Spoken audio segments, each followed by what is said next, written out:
নমস্কার বন্ধুরা, সুমি সোনিস কিচেনে আপনাদের স্বাগত জানাই। আজকে বানাচ্ছি গোলা রুটির মতন হবে কিছুটা।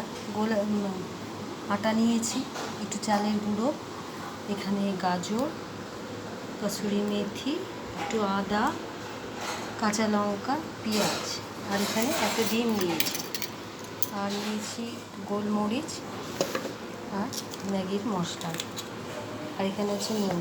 এগুলো সব মিশিয়ে নেব। চলুন দেখছি।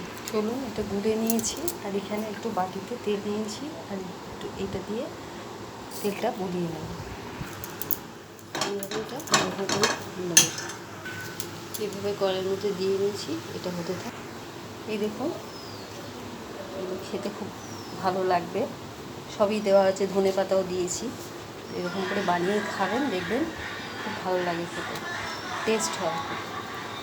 তো চলুন, আজকের ভিডিওটা দেখিয়ে দিলাম কীভাবে বানাতে হয়। আপনারা এইভাবে বানিয়ে খেয়ে দেখবেন। আজকের মতো এখানেই রাখছি। নমস্কার।